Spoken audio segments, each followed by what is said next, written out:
Welcome back, everybody, to What Had Happened This Week was brought to you on Thanksgiving Day because I had the flu and I couldn't get out to my horse this week. That sucked. It made me sad. But I'm finally mostly over it, and I'm wearing my Thanksgiving t-shirt, WKRP in Cincinnati turkey drop. I'll link down below to the entire video. It's hilarious. I love WKRP in Cincinnati. I hope that you are all having a wonderful Thanksgiving. And in the meantime, let me fill you in on what had happened this week was week 1.5 edition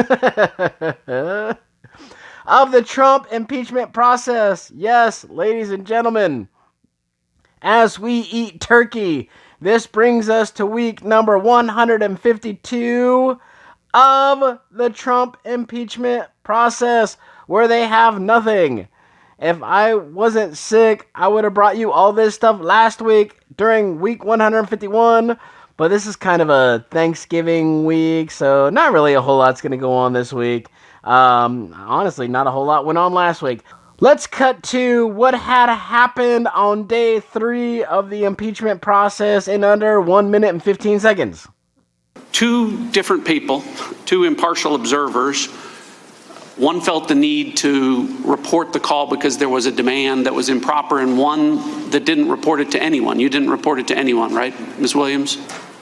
I ensured that the information was available to my superiors. So, while all this might seem as clear as mud, I think your honest and candid assessments of what you heard on the call tells us what we need to know. We have two independent folks, nonpartisans, and I'm not hearing a consensus between the two of you about what exactly you both heard on the call that you heard at the exact same time. And if you can't reach an agreement with regard to what happened on the call, how can any of us? An impeachment inquiry is supposed to be clear. It's supposed to be obvious. It's supposed to be overwhelming and compelling. And if two people on the call disagree honestly about whether or not there was a demand and whether or not anything should be reported on a call, that is not a clear and compelling basis to undo 63 million votes and remove a president from office. And then we will cut to what had happened on day 4 of the Trump impeachment process, summed up in 1 minute, 15 seconds.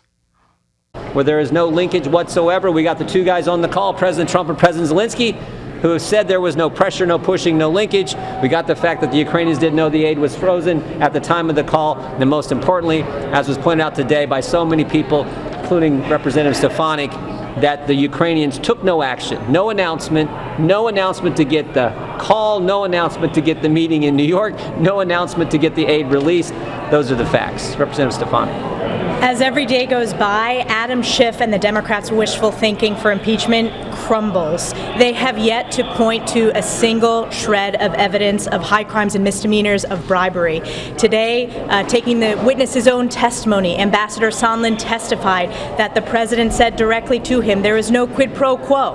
I want nothing. I want nothing. I want President Zelensky to do what he ran on, which is very clearly anti-corruption, but the facts remain the same. Ukraine received the aid. There was no investigation before the meeting. There was no investigation before the aid release. There was no investigation before the call or after the call. So the facts remain the same throughout this process, despite Adam Schiff continuing his political wishful thinking. And finally, we will cut to what had happened on day 6 of the impeachment process in under 1 minute and 45 seconds. Look, this is, I think it's been clear from the start, this is not about the facts. We saw that yesterday. The facts are very clear. The witness yesterday, Ambassador Sondland, said unless there was an announcement of an investigation, there would be no call, no meeting, no money. And of course, the Ukrainians got the call, they got the meeting, and they got the security assistance dollars, and there never was an announcement of an investigation. So this is not about the facts. This is about, I think, what Nancy Pelosi said, the Speaker of the House said Sunday, when she called the President of the United States an imposter.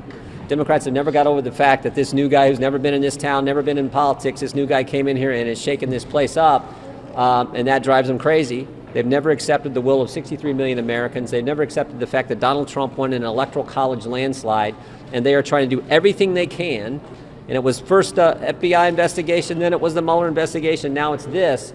They're trying to do everything they can to, as Mr. Green, Democrat Representative Al Green said, impeach him because they know he's going to win re-election. So that's the unfortunate position they put our country in. I thought Dr. Hill's statement where she said, we got to quit this kind of stuff that is tearing our country apart, that is so true.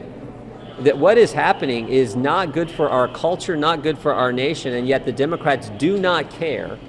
They are bound and determined to do whatever it takes to get after this president. And again, I think the American people see through it. They see that the facts are on the president's side, and they know this process has been entirely unfair. And frankly, I don't know where it goes next. I don't know what they got planned. So, as you can see, the Democrats, 3 years now almost, of them trying to impeach this guy, and they still can't do it.